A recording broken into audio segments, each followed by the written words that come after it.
പ്രിയപ്പെട്ട കൂട്ടുകാരെ, പുതിയൊരു വീഡിയോയിലേക്ക് എല്ലാവർക്കും സ്വാഗതം. ബൈബിൾ വായന, ബൈബിൾ റീഡിംഗ്, അപ്പസ്തോല പ്രവർത്തനങ്ങൾ, അധ്യായം 26, 5/5/2025. അപ്പസ്തോല പ്രവർത്തനങ്ങൾ എന്ന സുവിശേഷത്തിൽ നിന്ന് 26-ാം അധ്യായമാണ് ഇന്ന് വായിക്കുന്നത്. 28 അധ്യായങ്ങളുള്ള അപ്പസ്തോല പ്രവർത്തനങ്ങൾ ഏപ്രിൽ 1 മുതൽ വായിച്ചു തുടങ്ങി മെയ് 15-നകം ഇത് മുഴുവൻ വായിക്കാൻ കഴിയുമെന്ന് പ്രതീക്ഷിക്കുന്നു. അപ്പസ്തോല പ്രവർത്തനങ്ങൾ അധ്യായം 26. പൗലോസിൻ്റെ ന്യായവാദം. അഗ്രിപ്പ പൗലോസിനോട് പറഞ്ഞു, സ്വപക്ഷം വാദിക്കാൻ നിന്നെ അനുവദിക്കുന്നു. അപ്പോൾ പൗലോസ് കൈകൾ നീട്ടിക്കൊണ്ട് വാദിച്ചു തുടങ്ങി. അഗ്രിപ്പ രാജാവേ, യഹൂദന്മാർ എൻ്റെ മേൽ ചുമത്തുന്ന ആരോപണങ്ങൾക്കെതിരായി നിന്റെ മുമ്പിൽ ന്യായവാദം നടത്താൻ സാധിക്കുന്നത് ഒരു ഭാഗ്യമായി ഞാൻ കരുതുന്നു. യഹൂദരുടെ ഇടയിലുള്ള ആചാരങ്ങളും വിവാദങ്ങളും നിനക്ക് സുപരിചിതമാണല്ലോ. അതിനാൽ എൻ്റെ വാക്കുകൾ ക്ഷമയോടെ കേൾക്കണമെന്ന് അപേക്ഷിക്കുന്നു. എൻ്റെ ജനത്തിൻ്റെ ഇടയിലും ജെറുസലേമിലും ചെറുപ്പം മുതൽ ഞാൻ ജീവിച്ചതെങ്ങനെയെന്ന് എല്ലാ യഹൂദർക്കും അറിയാം. ഞാൻ ഞങ്ങളുടെ മതത്തിലെ ഏറ്റവും കർക്കശ വിഭാഗത്തിൽപ്പെട്ട ഫരിസേയനായിട്ടാണ് വളർന്നതെന്നും വളരെ കാലമായി അവർക്ക് അറിവുള്ളതാണ്. മനസ്സുണ്ടെങ്കിൽ അത് സാക്ഷ്യപ്പെടുത്താനും അവർക്ക് സാധിക്കും. ഇപ്പോൾ ഞാൻ ഇവിടെ പ്രതിക്കൂട്ടിൽ നിൽക്കുന്നതാകട്ടെ ഞങ്ങളുടെ പിതാക്കന്മാരോട് ദൈവം ചെയ്ത വാഗ്ദാനത്തിൽ ഞാൻ പ്രത്യാശ വെച്ചതുകൊണ്ടാണ്.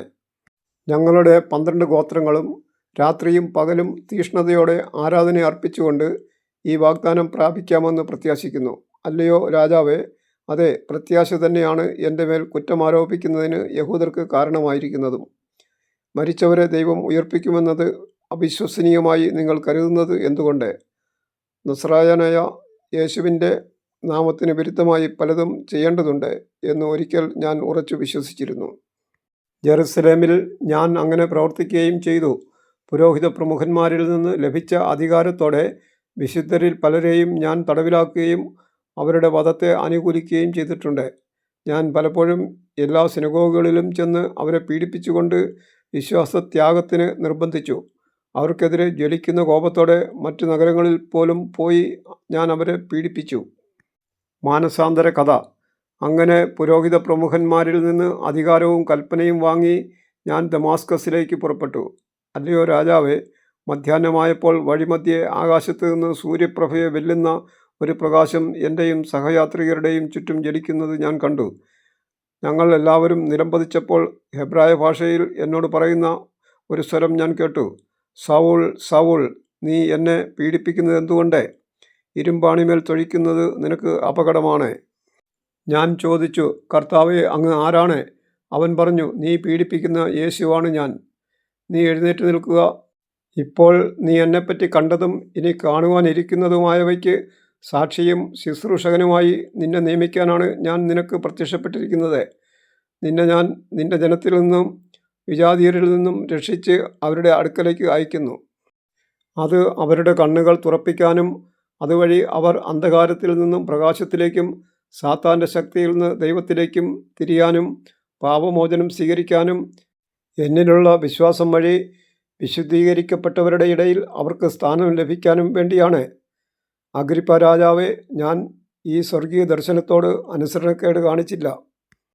പ്രത്യുത ആദ്യം ദമാസ്കസിലുള്ളവരോടും പിന്നെ ജെറുസലേമിലും യൂദ മുഴുവനിലും ഉള്ളവരോടും വിജാതീയരോടും അവർ പശ്ചാത്തപിക്കണമെന്നും പശ്ചാത്താപത്തിന് യോജിച്ച പ്രവർത്തികൾ ചെയ്തുകൊണ്ട് ദൈവത്തിൻ്റെ അടുത്തേക്ക് തിരിയണമെന്നും പ്രസംഗിക്കുകയത്രേ ചെയ്തത്.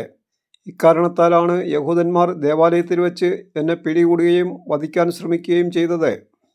ഇന്നുവരെ ദൈവത്തിൽ നിന്നുള്ള സഹായം എനിക്കുണ്ട്. അതുകൊണ്ട് തന്നെയാണ് വലിയവരുടെയും ചെറിയവരുടെയും മുമ്പിൽ സാക്ഷ്യം നൽകിക്കൊണ്ട് ഞാൻ ഇവിടെ നിൽക്കുന്നതും. ക്രിസ്തു പീഡനം സഹിക്കണമെന്നും മരിച്ചവരിൽ നിന്ന് ആദ്യം ഉയർത്തെഴുന്നേറ്റവനായി ജനത്തോടും വിജാതീയരോടും പ്രകാശത്തെ വിളംബരം ചെയ്യണമെന്നും പ്രവാചകന്മാരും മോശയും പ്രവചിച്ചിട്ടുള്ളതല്ലാതെ മറ്റൊന്നും തന്നെ ഞാൻ പ്രസംഗിക്കുന്നില്ല. ശ്രോതാക്കളുടെ പ്രതികരണം. അവൻ ഇങ്ങനെ ന്യായവാദം നടത്തിക്കൊണ്ടിരിക്കുമ്പോൾ ഫേസ്തൂസ് ഉച്ചത്തിൽ വിളിച്ചു പറഞ്ഞു, പൗലോസ്, നിനക്ക് ഭ്രാന്താണ്. നിന്റെ വലിയ വിജ്ഞാനം നിന്നെ ഭ്രാന്തനാക്കുന്നു. പൗലോസ് പറഞ്ഞു, അഭിവന്ദ്യനായ ഫേസ്തൂസ്, ഞാൻ ഭ്രാന്തനല്ല, സുബോധത്തോടെ സത്യം പറയുകയാണ്. രാജാവിന് ഇക്കാര്യങ്ങൾ അറിയാം. ഞാൻ അവനോട് തുറന്നു പറയുകയാണ്. ഇവയിലൊന്നുപോലും അവൻ്റെ ശ്രദ്ധയിൽപ്പെടാതിരുന്നിട്ടില്ലെന്ന് എനിക്ക് ബോധ്യമുണ്ട്. എന്തെന്നാൽ ഇത് ഒഴിഞ്ഞുകോണിൽ സംഭവിച്ച കാര്യമല്ല. അഗ്രിപ്പ രാജാവേ, നീ പ്രവാചകന്മാരിൽ വിശ്വസിക്കുന്നില്ലേ? ഉണ്ടെന്ന് എനിക്കറിയാം. അപ്പോൾ അഗ്രിപ്പ പൗലോസിനോട് പറഞ്ഞു, എളുപ്പത്തിൽ എന്നെ ക്രിസ്ത്യാനിയാക്കാമെന്നാണോ? പൗലോസ് പറഞ്ഞു, എളുപ്പത്തിലോ അല്ലാതെയോ നീ മാത്രമല്ല, ഇന്ന് എൻ്റെ വാക്ക് കേട്ടുകൊണ്ടിരിക്കുന്ന എല്ലാവരും ഈ ചങ്ങലയുടെ കാര്യത്തിലൊഴികെ എന്നെപ്പോലെ ആകണമെന്നാണ് ഞാൻ ദൈവത്തോട് പ്രാർത്ഥിക്കുന്നത്. രാജാവും ദേശപതിയും ബെർണിക്കയും അവരോടൊപ്പം ഉണ്ടായിരുന്നവരും എഴുന്നേറ്റു. അവർ പോകുമ്പോൾ പരസ്പരം പറഞ്ഞു, മരണമോ വിലങ്ങോ അർഹിക്കുന്നതൊന്നും ഈ മനുഷ്യൻ ചെയ്തതായി കാണുന്നില്ല. അഗ്രിപ്പ ഫേസ്തൂസിനോട് പറഞ്ഞു, സീസറിൻ്റെ മുമ്പാകെ ഉപരിവിചാരണയ്ക്ക് അപേക്ഷിച്ചിരുന്നില്ലെങ്കിൽ ഇവനെ മോചിപ്പിക്കാമായിരുന്നു. കർത്താവെ, ഈ സുവിശേഷം മുഴുവൻ വായിക്കാൻ കൃപ തരണമേ എന്ന് പ്രാർത്ഥിക്കുന്നു. 26-ാം അധ്യായം വായന പൂർണ്ണമായി. അതിനെ സഹായിച്ച ദൈവത്തോട് നന്ദി പറയുന്നു. Thank you.